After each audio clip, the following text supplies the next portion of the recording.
Senhor. O nome dele é Já.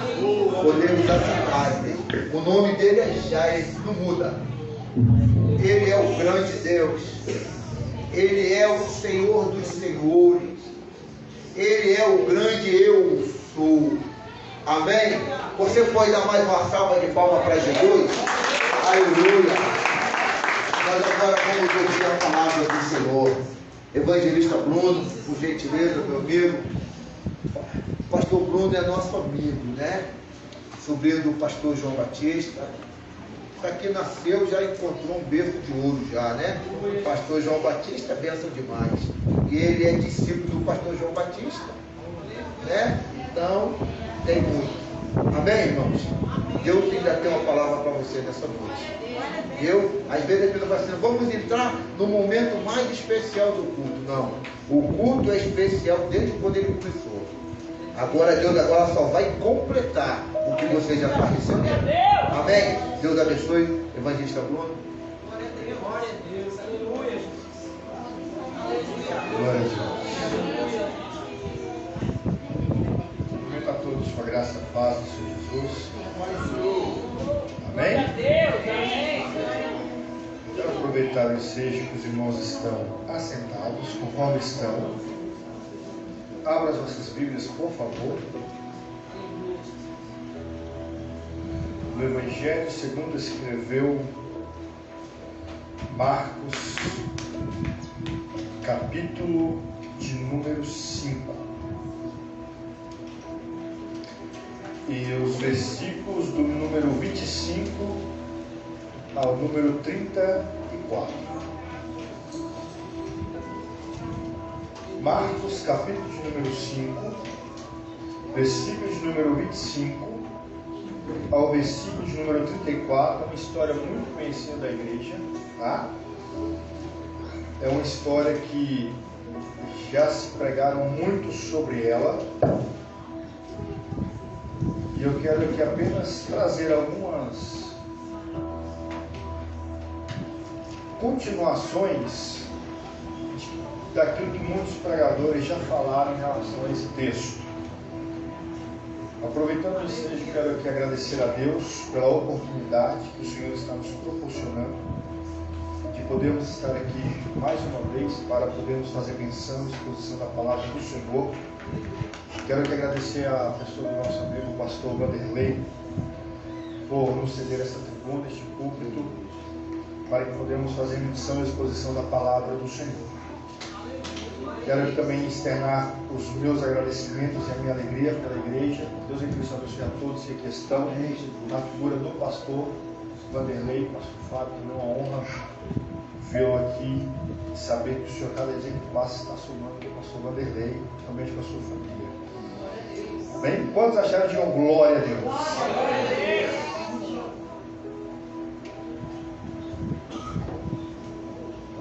Diz assim a palavra do Senhor, capítulo de número 5, versículo de número 25 a seguir.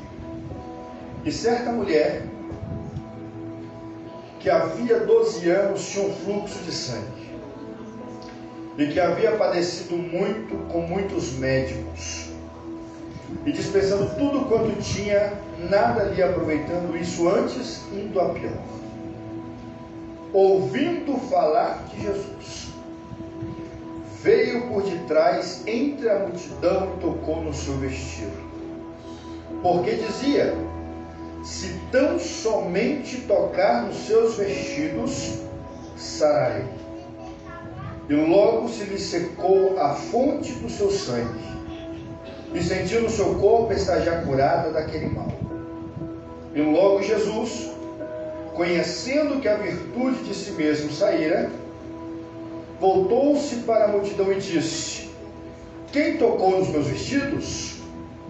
E disseram-lhe os discípulos, vês que a multidão te aperta e dizes, quem me tocou? E ele olhava em redor para ver o que isto fizera. Então, a mulher que sabia o que lhe tinha lhe acontecido, temendo e tremendo, aproximou-se, prostrou-se diante dele e disse-lhe toda a verdade. E ele lhe disse, filha, a tua fé te salvou.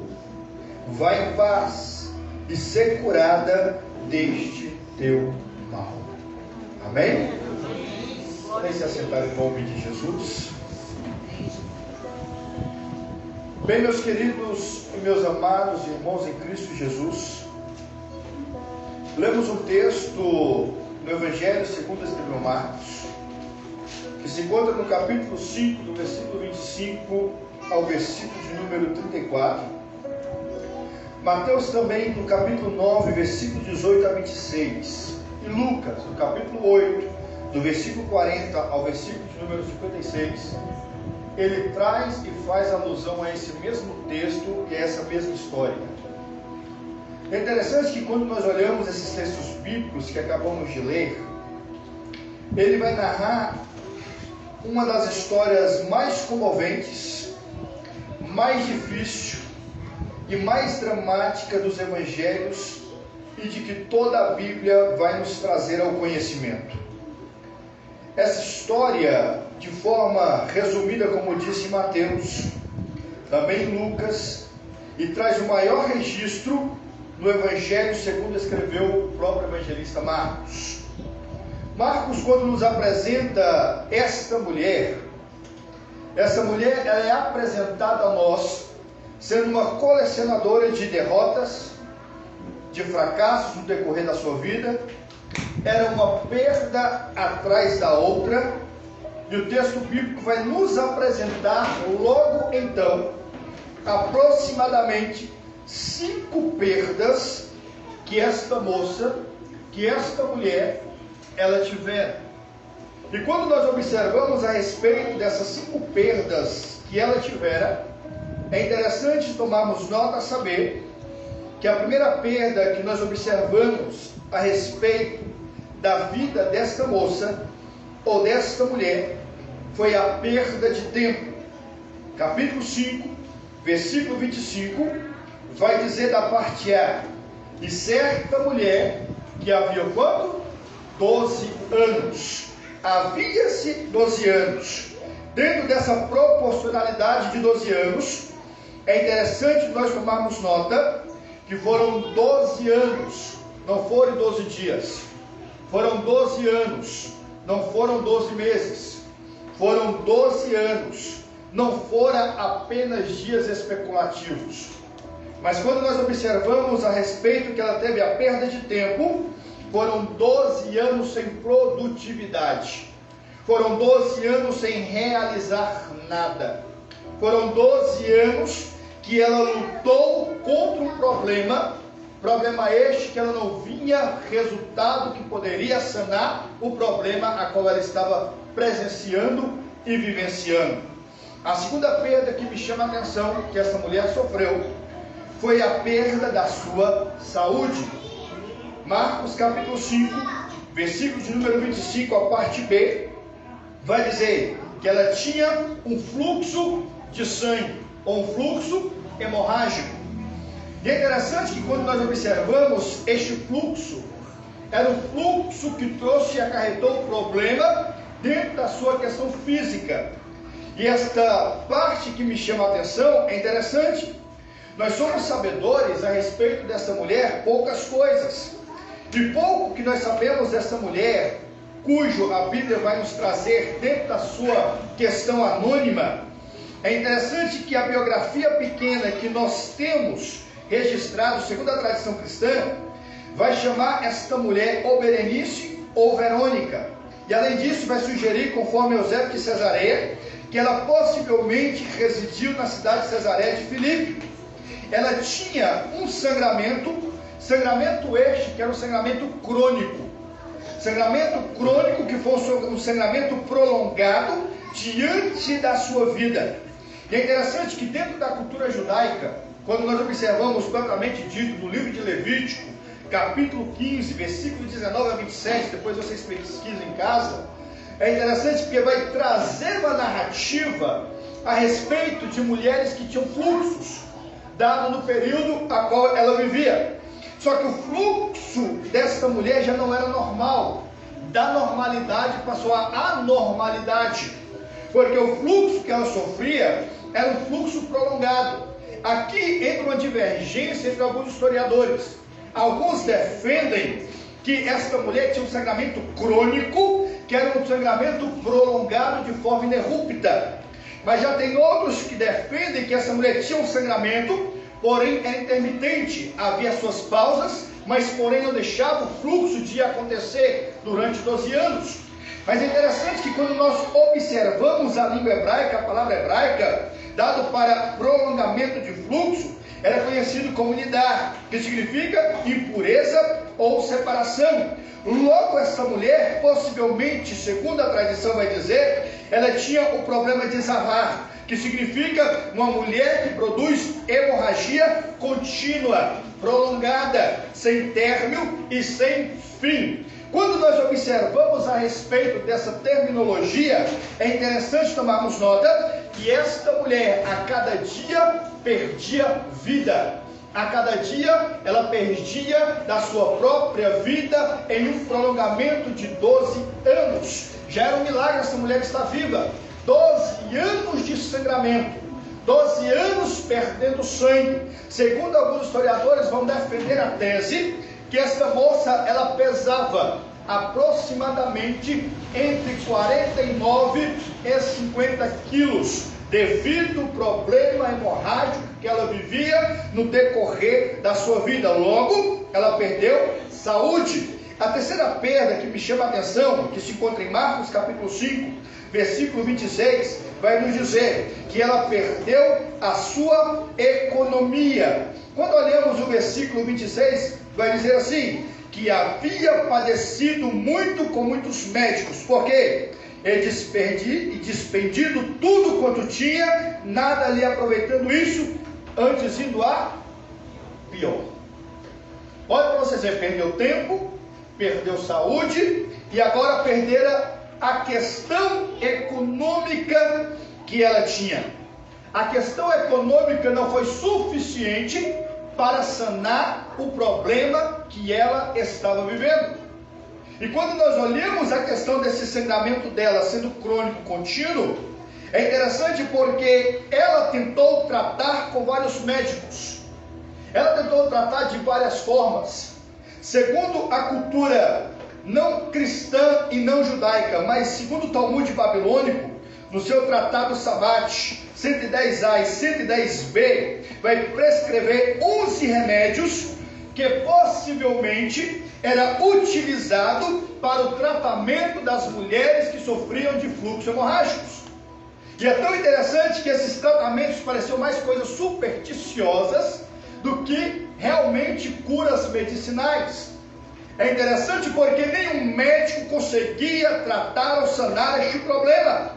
E a medicina da época, a fama da medicina do primeiro século, era uma fama horrível. A fama dos médicos não era boa. Na época dessa mulher, segundo o livro apócrifo, por nome de Tobias, no capítulo 2, verso 10, ele vai descrever a respeito do médico assim: fui aos médicos para me tratar, mas quanto mais me aplicavam pomadas, mais as manchas cegavam, até que fiquei completamente cego. Olha o que a medicina proporcionava: coisas ruins para o período. A medicina era considerada para muitos como sendo anátema e como sendo levada para ser jogada no Guiena. O que é o Guiena? O inferno. Então, a medicina da época, ela não tinha uma proporcionalidade. E esta mulher depositar a sua verba, o seu dinheiro, em médicos tentando sanar o problema da sua saúde. É um parênteses. Quem aqui que não teria coragem de tirar todas as suas finanças para querer tratar de uma doença sua, ou de algum ente querido, ou até mesmo de algum filho? Não importa as economias, o que importa, queria gastar tudo para tentar trazer o quê? Saúde e paz no momento complexo. Essa mulher também teve uma quarta perda. E qual foi a quarta perda que essa mulher ela obtivera? Ela obtivera uma perda emocional. Capítulo 5, versículo 26, parte B, vai dizer: e despedindo tudo quanto tinha, nada lhe aproveitando isso, indo antes a pior. Imagine a condição mental, psicológica que essa mulher vivia. Primeiro, perdeu seu tempo. Segundo, ela tinha uma doença inerrupta. Agora, terceiro, os médicos não conseguem sanar o problema. E quarto, ela via que nada era tão ruim que não podia piorar. Desenganadas pelos médicos há 12 anos, gastou todas as suas economias, não tinha convívio social e não tinha convívio religioso. Uma mulher nessa condição, primeiro, ela era colocada em uma cidade de refúgio fora do arraial, fora da cidade, aonde ela tinha que ficar fora do convívio familiar, fora do convívio social, fora do convívio de amigos, não podia prestar culto a Deus, não podia se voltar a Deus, porque era impura, imunda e não estava voltada para estar no seio social. Logo, imagine esta mulher isolada, só, sangrando, esperando nada mais, nada menos do que a própria morte. Então, ela estava vivendo complexo este mental, emocional, mediante a circunstância do momento das perdas que ela vivia. A quinta perda que me chama também a atenção, conforme já disseram, a perda do convívio social, conforme Marcos capítulo 5, versículo 27, ele vai dizer: e veio por detrás entre a multidão e tocou. Por que ela veio por detrás da multidão? Por que ela não se apresentou? Porque ela não poderia estar em convívio social pela condição que ela estava, que ela era imunda. Logo, este convívio social que ela não tinha, esta mulher, perceberam que a situação desta mulher é trágica, é catastrófica, é caótica, é difícil, é terrível. Isso ela experimenta há mais de uma década. São 12 anos de sofrimentos inerruptos de todas as forças e de todos os jeitos. Mas diante de tudo isso, nós devemos nos perguntar: como que esta mulher anônima reagiu diante de tantas e tamanhas perdas? Como ela reagiu? E a pergunta é para nós, retórica: como que nós reagiríamos mediante a tamanhas perdas que vivenciarmos ou que tivéssemos mediante a nossa vida? Qual seria a forma que nós nos apresentaríamos e qual seria a forma que nós iríamos enfrentar mediante as perdas obtidas mediante a nossa vida? Eu tenho certeza que se nós formos elencar aqui ou perguntar a respeito de perdas, tem pessoas que retrocederiam, tem pessoas que desistiriam, tem pessoas que ficariam desmotivadas, tem pessoas que não gostariam mais de encarar a realidade, outras iriam até mesmo esperar e querer a sua própria morte. Mas eu te convido nessa noite para nós, assim conforme essa mulher, começarmos a termos um entendimento que ainda por mais perdas que tivermos, por mais caótica que a situação aparenta, todavia ainda existe uma esperança. E qual é essa esperança, evangelista Bruno? Está no capítulo 5, versículo 27 e versículo 28. Me chama a atenção. Essa mulher, ela agiu de 3 formas. E qual foi a forma, ou as 3 formas que esta mulher agiu? Esta mulher agiu de 3 formas cristocêntricas. Como assim? Primeiro, versículo 27 e 28 vai dizer assim: ouvindo falar de Jesus, veio por detrás entre a multidão e tocou em seu vestido, porque dizia: se tão somente tocar nos seus vestidos, sararei. Aleluia. Quando eu olho para esta mulher, mediante a atitude, a reação que ela teve, primeiro, reação que essa mulher teve, ela ouviu falar da pessoa de Jesus. E quando ouvimos falar de Jesus, me chama a atenção, porque Paulo vai nos dizer que a fé, ela vem pelo ouvir a palavra. E o que é a palavra de Deus? As boas novas de salvação. E o que são as boas novas de salvação? O Evangelho. E o que é o Evangelho simplificado? É Jesus Cristo de Nazaré. Aleluia. Ela ouviu falar desse Jesus. E o verbo ouvindo ele é muito importante para a nossa compreensão. Por quê? Porque o verbo ouvindo, ele ocorre no particípio aóristo em grego, e ele pode ser melhor traduzido como: ela continuava a ouvir. Ela não ouviu uma única vez, ela continuava a ouvir falar da pessoa de Jesus. Aleluia! Era algo contínuo que chegava aos seus ouvidos, e ela todo tempo ouvia, não uma, não duas, não três, mas a todo tempo ouvia falar desse tal Jesus. A pergunta é: o que esta mulher ouvia falar desse tal de Jesus? Penso eu, a Bíblia não vai nos elencar, mas acredito. Essa mulher, em uma cidade refúgio, refugiada, solitária, aonde havia outras pessoas que eram tidas com anomalia, chegavam dizendo: tem um tal Galileu, um tal de Jesus, que aonde ele tem passado, coisas extraordinárias têm acontecido. E acredito que ela, no seu canto, ouvindo falar desse Jesus, ela ouviu alguém dizer: olha, esse tal Jesus foi um casamento este que foi nas bodas de Caná. O casamento estava indo tudo bem, mas parecia que ia ser um fracasso. Mas esse tal Jesus mandou pegar umas talhas, encher as talhas de água, mandou sair todo mundo de cena, olhou para o céu e deu graças ao Pai, passou a sua mão sobre aquelas talhas e mandou provar. Quando provaram daquela água, perceberam que não era mais água, mas era um vinho, e o melhor que ficou para o final da festa. Sempre o melhor é servir primeiro, mas ele disse: não, o melhor fica para o final. Esse tal Jesus, ele também estava na casa de um tal de Jairo, e na casa desse tal de Jairo, a sua filha estava morta, mas quando ele chegou com Pedro, Tiago e João, ele trouxe a vida para aquela menina. Esse tal Jesus estava na casa de Marta e Maria. Chegando-se lá, Lázaro já estava sepultado há 4 dias, mas mesmo assim, ele chegou no sepulcro e deu uma palavra e disse: Lázaro, venha para fora. Esse tal Jesus, aonde ele chegava, coisas extraordinárias aconteciam. Esse tal Jesus foi até o tanque de Betesda. Chegando lá, tinha um homem há 38 anos paralítico. Ele fez um diálogo com aquele homem e disse: pega a tua cama, levanta e anda. E ele saiu curado.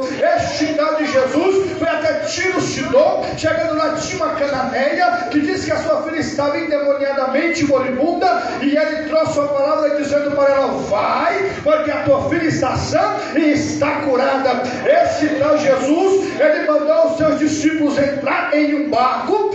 Este barco foi até o meio do mar, e na 4ª vigília da noite, esse Jesus começou a andar sobre as águas, porque o vento era forte, parecia que o barco ia naufragar. Mas quando ele está andando sobre as águas, o vento começa a cessar, as ondas começam a parar. Eles olham atônitos e começam a dizer: quem é este que até o mar lhe obedece, o vento lhe obedece? Este é Jesus de Nazaré. Por quê? Porque ele tem controle do tempo, ele tem controle do céu, ele tem controle da terra. Todo fenômeno, ele tem o controle diante das tuas mãos. E nessa noite nós estamos ouvindo falar continuamente a respeito da pessoa desse Jesus. E este Jesus, ele faz presente aqui nessa noite, desde o momento que entramos aqui, para realizar coisas extraordinárias sobre a nossa vida.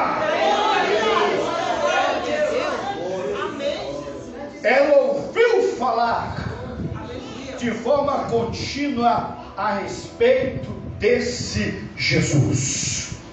E é interessante porque ela reagiu, porque ouviu falar da pessoa de Jesus, e quando ouviu falar, logo ela teve uma reação. Qual foi a segunda reação que essa mulher teve, cristocêntrica, em relação a Jesus?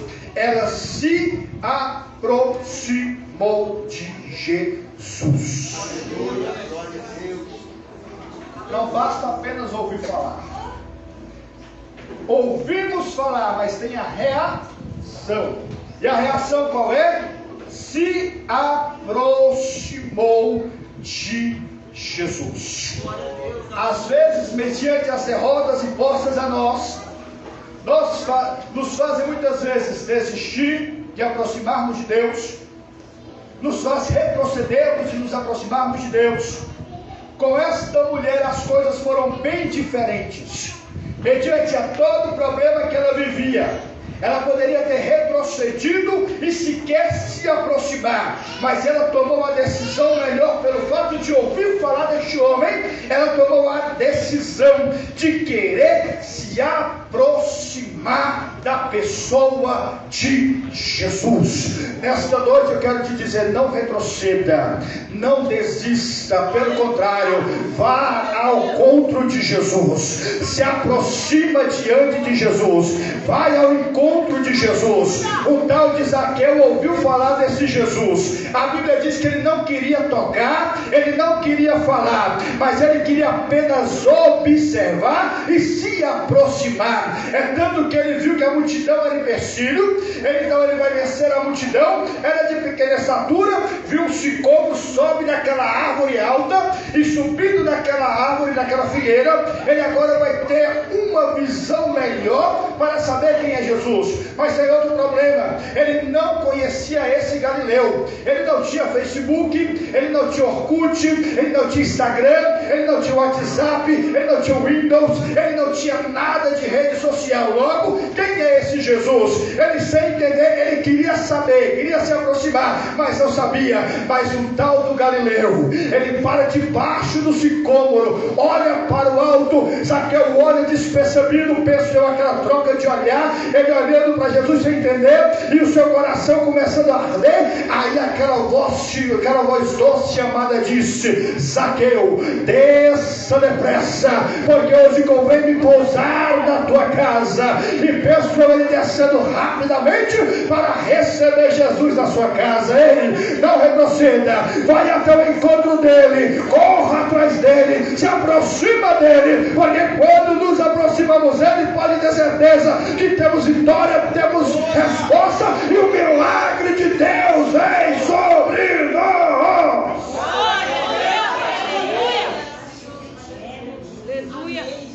Glória a Deus.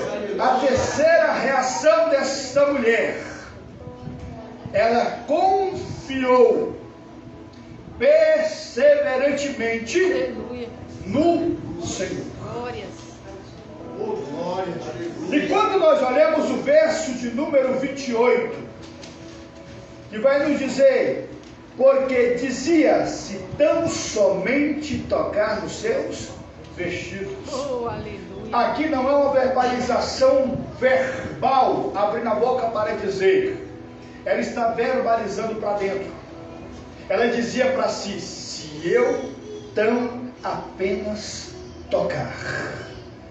Ela foi perseverante. Aleluia. Ela não olhou para a limitação do seu sangue. Ela não olhou para a limitação somática do seu corpo. Ela não olhou para a limitação da multidão. Ela não olhou para a limitação que ela tinha de se aproximar, ou de chegar, ou de tocar em Jesus. Ela apenas confiou, acreditou, teve a certeza que se ela tocasse em Jesus, ela seria curada. Não desfaleça mediante os problemas da sua vida. Aleluia. Não retroceda, desista mediante os percalços que venham contra ti. É mais fácil desistirmos. É mais fácil nós pararmos. É mais fácil nós sentarmos. É mais fácil nós até murmurarmos ou entrarmos no espírito de autocomiseração. O difícil é perseverar, confiar, acreditar e ter a certeza que Ele é Deus. Glória a Jesus, aleluia. O Senhor, Ele gosta que perseveremos diante da presença dEle. Bartimeu era cego, clamou ao Senhor, e quando clamou, pessoas chegaram para ele. Ninguém via Bartimeu, ninguém acreditava naquele homem. Era um pobre coitado, era mendigo, à beira do caminho, desgarrado, era um miserável aquele homem. Mas quando ele começa a clamar, e chamar a pessoa de Jesus, os holofotes passam para ele. Pessoas da multidão chegam para baixo e falam: ei, ó, cala-te e para de oportunar o mestre. Eita glória, hein? Diante de uma palavra dessa, a primeira coisa que nós faremos que é pegar a nossa capa, pegar as nossas vestes, retroceder, ficar na beira do caminho quietinho, porque de lá nós não vamos sair mais.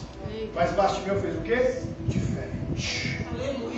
Quanto mais o repreendiam que se calasse, aí que ele abria a sua boca e gritava mais alto: filho de Davi, tem misericórdia de mim.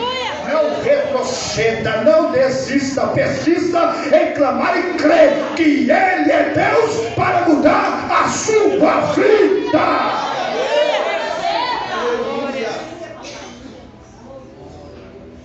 As ações dessa mulher lhe trouxeram algumas consequências. Duas consequências me chamam a atenção que aconteceu automaticamente quando ela reagiu. E quais foram as consequências? Primeira consequência, ela foi curada. Aleluia! Glória a Jesus! A reação daquela mulher reverberou mediante a Cristo o quê? Cura. Glória a Jesus. Irmãos, quando aquela mulher ela se aproximou da pessoa de Jesus e que ela percebera que quando tocara nele, que primeiro saiu virtude de Jesus, e que ela percebera que a sua hemorragia fora estancada, logo ela percebeu que ela estava curada. O tocar Jesus, sentir virtude sair, trouxe algo inesperado para aquela mulher e trouxe uma outra consequência. Qual?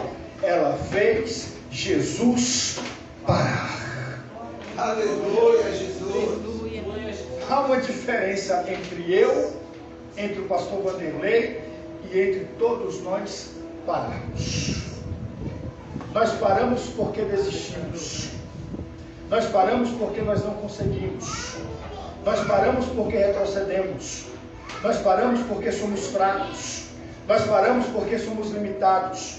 Nós paramos porque não temos forças. Nós paramos porque não vemos perspectiva. Nós paramos porque não vemos uma realidade aparente que possa ser mudada para nós. Nós paramos porque somos limitados. Mas quando Jesus para, o negócio é diferente. Jesus não para apenas por parar. Todas as vezes que a Bíblia vai nos elencar e vai nos mostrar Jesus parar, Ele para agir e para realizar na vida daqueles que o chamam. E quando ela toca, que ela vê que a virtude sai do mestre, ela recebe cura.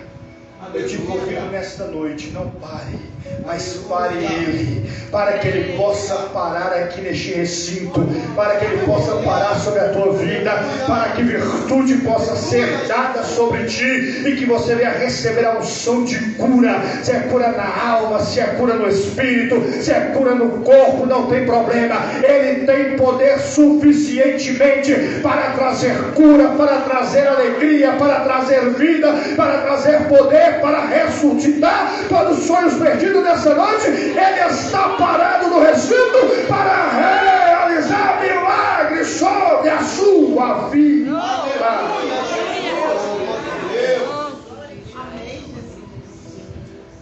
É interessante porque essas ações dessa mulher trouxeram as consequências, a cura. E a outra consequência que me chama a atenção é porque às vezes Deus usa o sofrimento para que possamos nos aproximar dele. Eu vou abrir um parênteses aqui para a gente tirar alguns mitos. Tem crente que passa luta, passa prova, mas quer tudo alencar o quê? Ao diabo. Tudo é o diabo. Tudo é o campo. O miserável está até lá quieto no canto dele. Mas quer dizer que é o diabo. Irmãos, observe o detalhe. tem situação e circunstâncias que passamos que não é o diabo.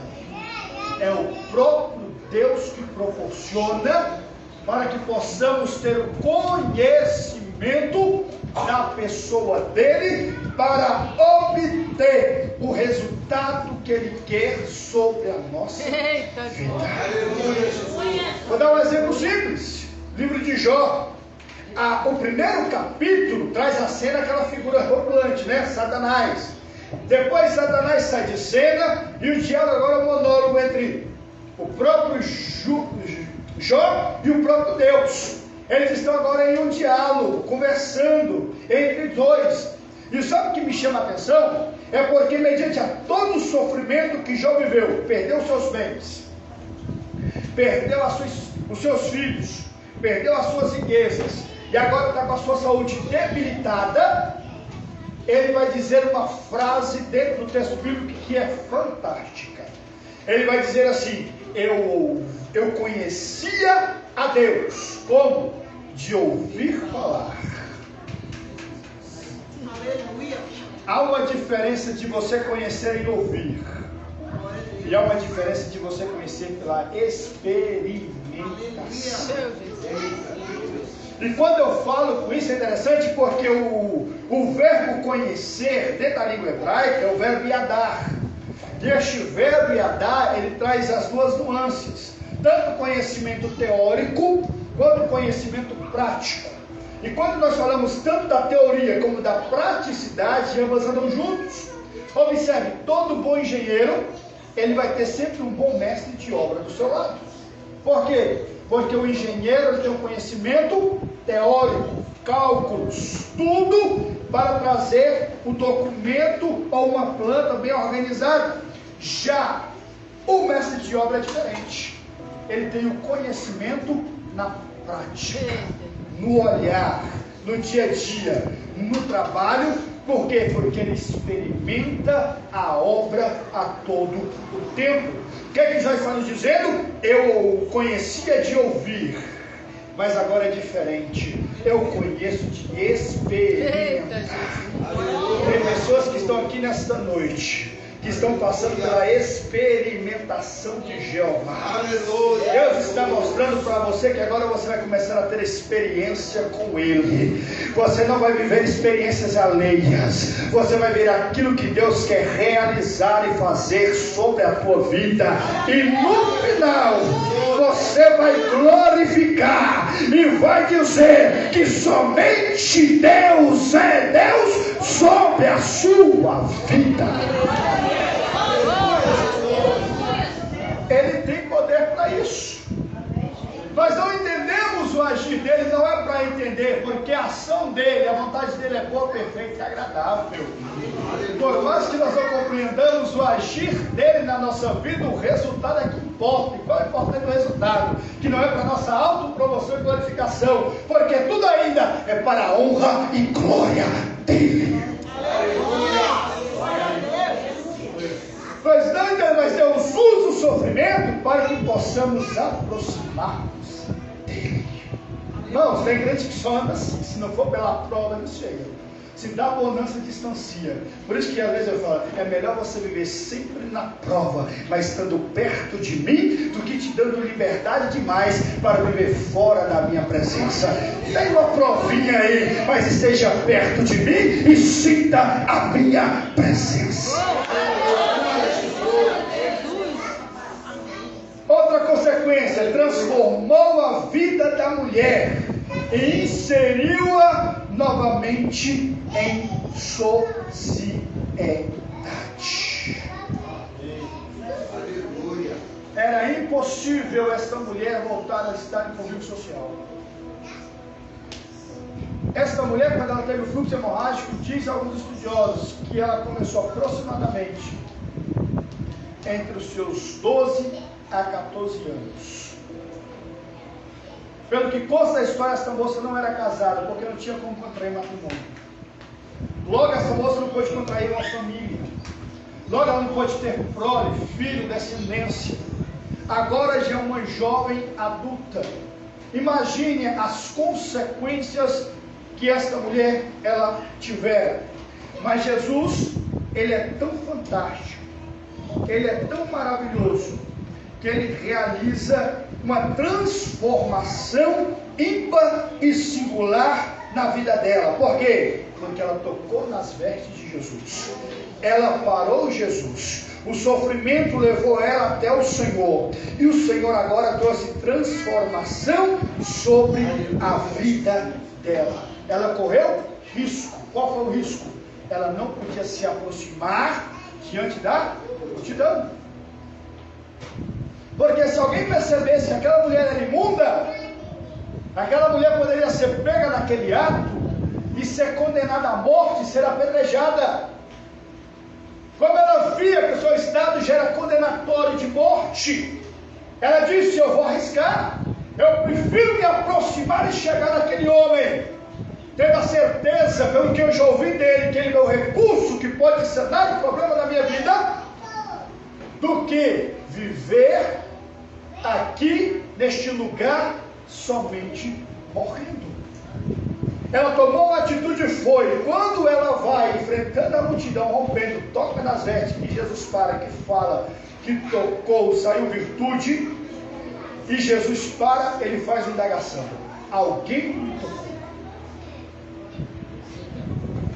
Aí alguém faz uma pergunta engraçada, pastor. Como é que você vem indagar se alguém te tocou, né, pastor? Se a multidão te aperta, logo todos te tocaram. Oh, Jesus. Aleluia. Aleluia. Jesus para, olhando para a multidão. Alguém me Eita, tocou. glória. Aleluia. A multidão, ela não toca, ela exprime. A multidão, ela aperta. A multidão não tem objetivo. A multidão não sabe o que quer. A multidão vai conforme o vento leva e assopra. Mas aquela mulher não, ela teve um objetivo. Ela queria apenas tocar nas vestes de Jesus.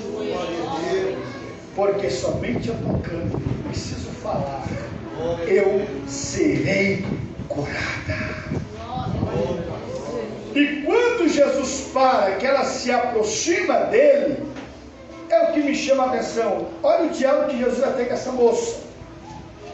Jesus vai se aproximar. Então essa mulher, que sabia o que tinha lhe acontecido, ela poderia ter se ocultado, irmão, sim ou não? Sim, com medo da reação.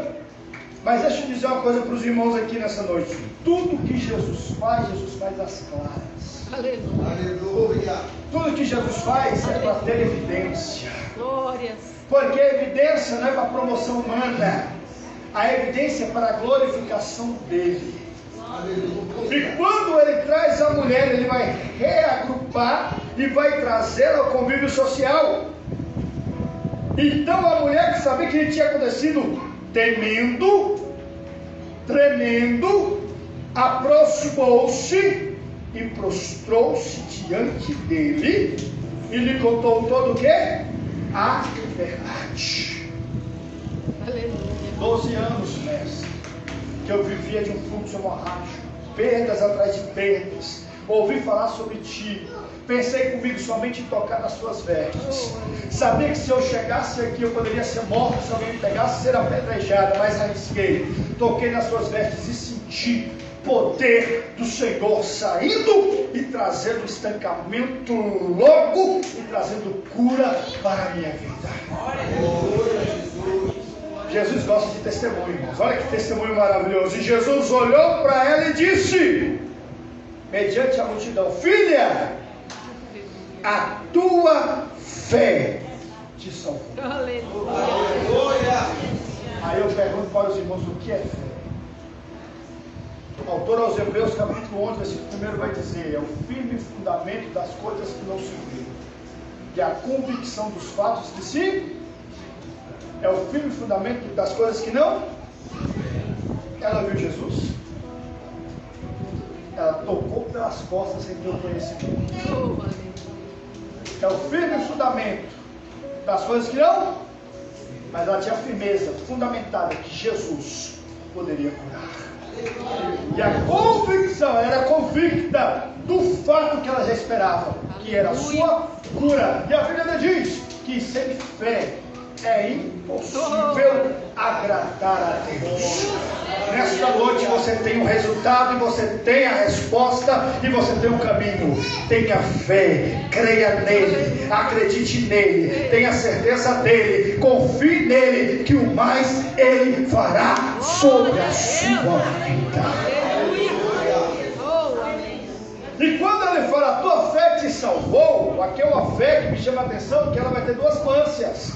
A fé que trouxe sanamento físico da saúde debilitada que ela tinha, agora que trouxe revigoramento. E a outra que é a questão de salvou, no sentido que ela teve um encontro real, verdadeiro, e que agora ela tem um lugar reservado no céu, na presença de Jesus. E o que me chama a atenção é que ele diz, a tua fé te salvou, vai o quê? Em paz. Faço outra pergunta para finalizar nessa noite. O que é paz?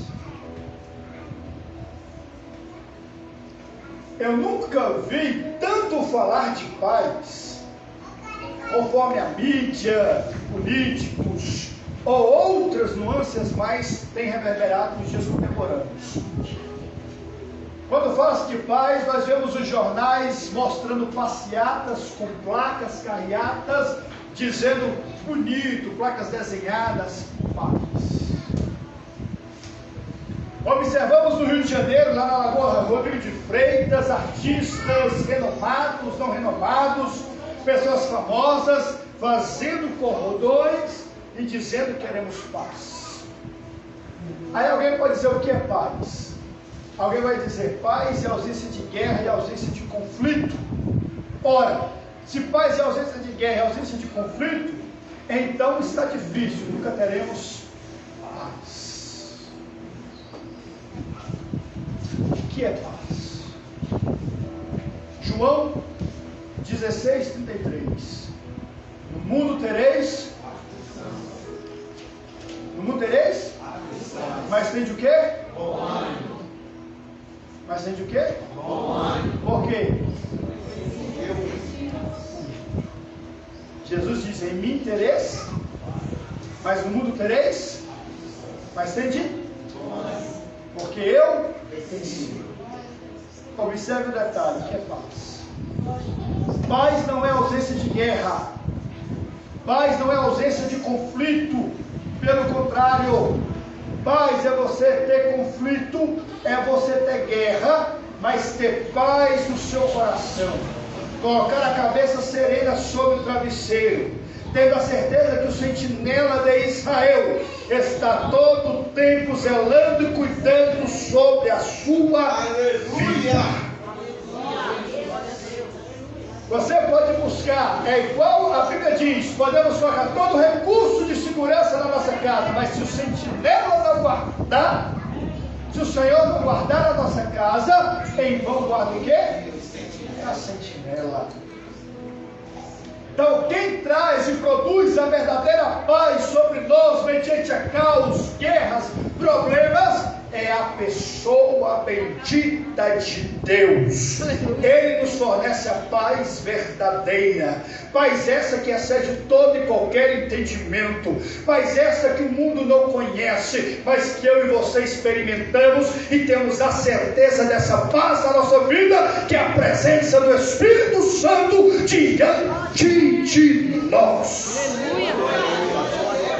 Mas ele diz, no mundo de mim tereis paz, não tereis aflições, vai ser de o quê? Bom ânimo.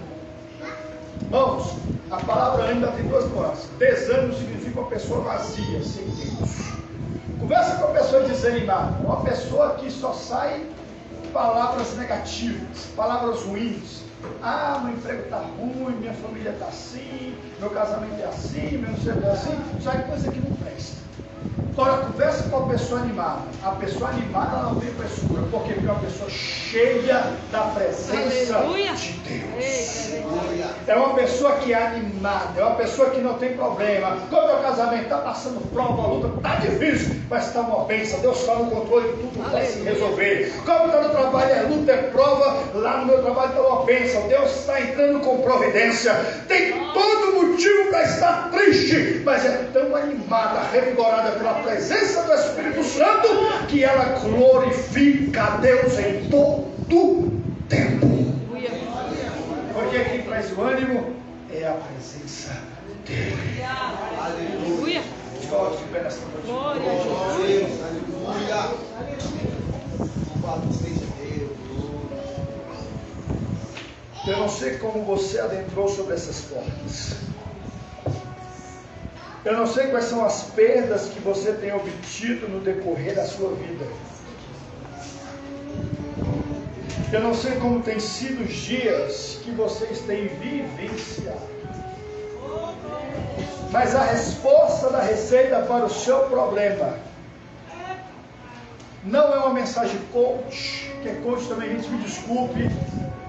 Eu sou um crente meio quadrado e meio tradicional. Essa moda de coach é para lá. Para nós é a palavra genuína e verdadeira de Deus. Quem trabalha, quem transforma, quem liberta, quem anima, quem traz força, quem dá graça é a presença de Deus. Aleluia. Quem norteia é a palavra, quem ensina é a palavra, quem nos alimenta é a palavra, quem nos fortalece é a palavra que produz resultado, é a palavra que produz fé, é a palavra que sustenta, é a palavra que fundamenta a nossa vida. E quando eu olho para as questões dos problemas que vivemos, assim como essa mulher decorrente as perdas que ela tivera, tenha a reação cristocêntrica, creia que Ele agirá e que Ele age sobre a sua vida. Aleluia. Não tenha medo diante das circunstâncias, porque o problema muitas vezes até Ele que ocasiona, para que você se aproxime da presença dEle. Nessa noite eu sinto a presença do Espírito Santo. Aleluia. Oh glória! E o Espírito Santo se faz presente sobre a sua vida. Eu sinto que Ele se encontra parado aqui neste recinto. E parado no recinto, Ele quer ver você se aproximar diante dEle. Ele quer ver você produzindo o resultado daquilo que você ouviu a respeito dEle e começar a estimular e produzir a fé para se aproximar e chegar na presença dEle. Aleluia. Oh, aleluia. Aleluia.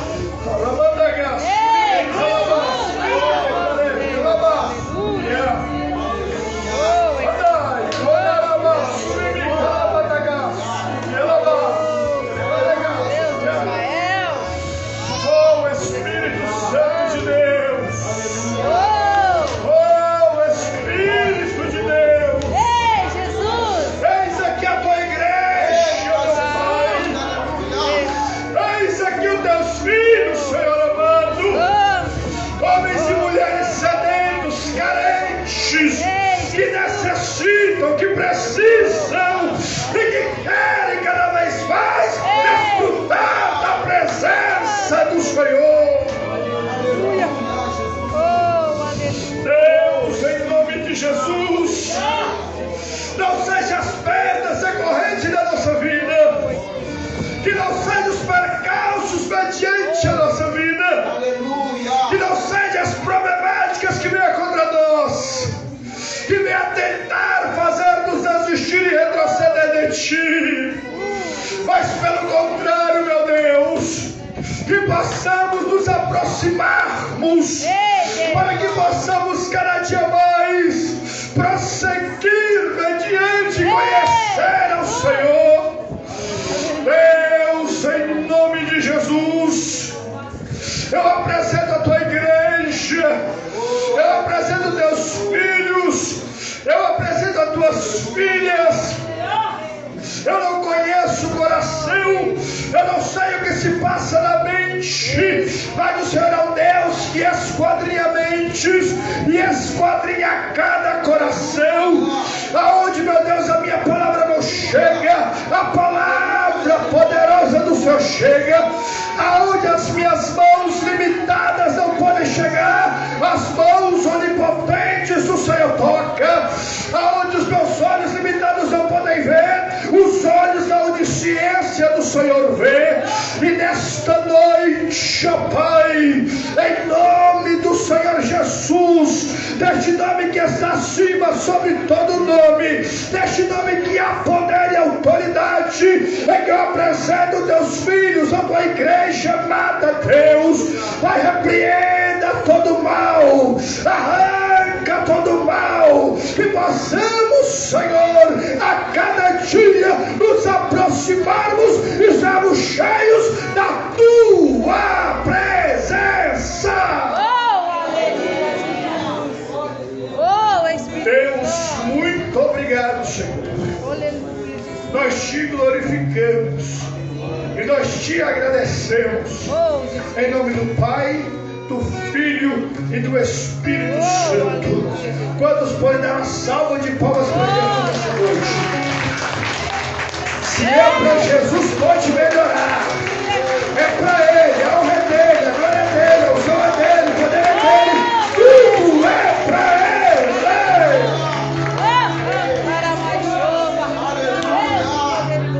Aleluia, glória a Jesus.